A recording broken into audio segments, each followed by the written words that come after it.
Good morning, good afternoon, or good evening, everybody, and welcome back to another Speed Pixel. I'm Ryan, as usual, and I'm here today showing off the Rotten Earl. So, let's just jump right into it and see what's what. So, right now, we've got a little bit of a palette change from the original. The first time I painted, or digitized, or pixel arted the Rotten Earl, he was just... It was I guess an experiment, or there was no kind of rules that I'd set for myself like I have more recently, where I've been using like a set kind of color palette for everything. I've created a bit of I don't know if you call it a brand identity or whatever, but I've taken a color palette from like the old SNES games and altered one to be more saturated and one to be less saturated, and then one that's unaltered. And within the confines of those, I'm kind of reassessing all of the different artworks that I've done. So, retroactively, that means I'm doing the Rotten Earl in some new colours. So, we've got rid of that kind of bright, vibrant yellow and the sort of darker kind of blood red. So go for a little more of a regal kind of purple colour, which I think suits our Rotten Earl down to the ground.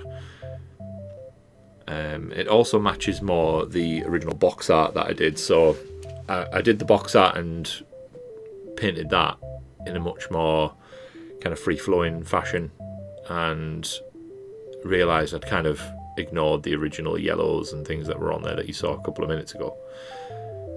And so to match in with the box art, I thought, well, the pixel art needs a refresh, so let's just refresh him with the right kind of colours. And again, trying to keep it sort of limited colours to fit a little bit more with the kind of time period that I'm kind of aiming for. The limited kind of colour palette that the old SNES and 8 and 16-bit games would have. And so that's why we ended up with a bit of a purple guy. There you go. Bit of a long-winded explanation for that, innit?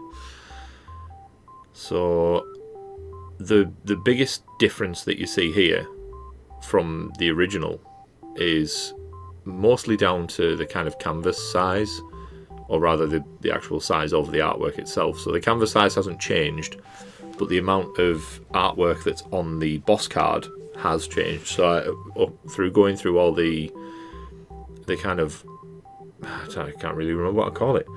I've rescaled everything a little bit since the inception of a lot of this. So obviously years and years and years ago when I first started making this game, I didn't really set any rules for myself. It was just, let's do this and stick it on a card and hope for the best. And now, as things have gone on, it's become apparent that a set guideline has made things much easier to kind of go forward. It's like, right, well, if it doesn't fit within this guideline, it doesn't happen. So it takes a lot of that analysis paralysis out of the equation, which really helps. Hence why the colour palette, hence why pixel sizes are a set size. So again, a very long-winded way of saying that the amount of artwork you see on the card is actually more than there was originally. So it was just a head and very, very much like the half of the neck before. Now there's shoulders, all the way almost down to elbows, which looks, I think, much more like a character portrait from like your old video games, really, which is basically the aim that I was going for. So what you see here, paused a little bit because I'm off on another screen. I'm off on another screen looking at reference images, and this one in particular was the kind of chain, I guess, or something like, I don't even know what you call it, like a rope to tie his cloak together. So that little ropey thing, it was, I think it was yellow on the original, and so I've left it white to kind of tie in with a limited colour palette. But it didn't really look ropey to me, so just jumped away from that and then moved on to this collar thingy. I don't even know what you call these. It's like a ruffle or a ruffle. So then you got fed up with that and moved back to the rope. That's what happens as well when you see this over the sort of 7 or 8 minutes of this video. it's condensed from about 3 hours. So when you look at this, it's sped up to, I think it's 1200%. So like 12 times speed. And you don't see how long I agonize on a lot of this stuff. That little ropey bit a minute ago must have been 5 or 10 minutes easy, which doesn't really do it justice when you're looking at this kind of speed, but there you go. So I moved on to the face now, obviously, and I didn't really like how he was before. His face looked too flat, and then using the limited colour palette that I've got, I wanted to create like a bit more depth to his kind of face and stuff. So that's what I'm aiming for now. But I did at this point sort of think these wrinkles or these veins or whatever, I think they're more like cold-blooded vein type of thing. They just look too pronounced.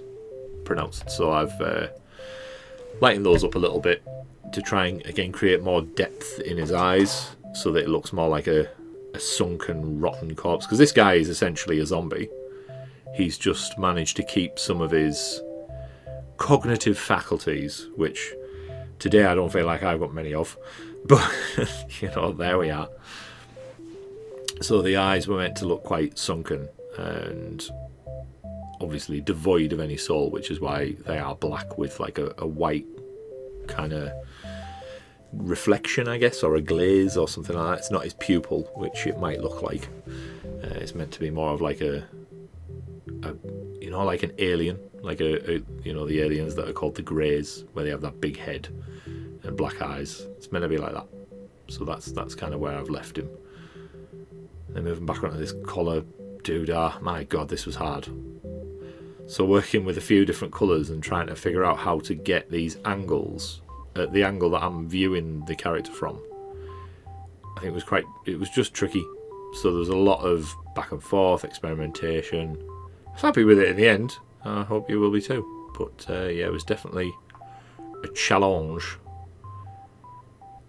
because as anyone who's done pixel art before will know, it can be challenging at the best of times. Here we go, adding in some shadows. I can't remember this. This was done a couple of months ago. I can't remember whether I got fed up with it and was just like, nah, we need something new. So here I thought of experimenting with like a sleeve, or like he's sort of bending his arm like a royal kind of pose, where his hand would sort of be resting on something like a cane or a rod or a scepter or something like that, just to add a little bit more to it rather than just having a flat 3/4 pose. Because the idea behind these 3/4 poses is they look like the old character portraits from things like Baldur's Gate and D&D and things. People would draw little character portraits on the character sheets and stuff. So these are meant to look like that. So they're not meant to have like a epic pose or anything like that. They're meant to just be that. Here's the portrait, like an old Victorian painting. But that's it. So we're getting to the end. You can see that's the old one. There's the new one. Dropping it in, and here we go. That is the Rotten Earl in all his glory. I hope you like it. Thank you very much for watching, and I will see you next time.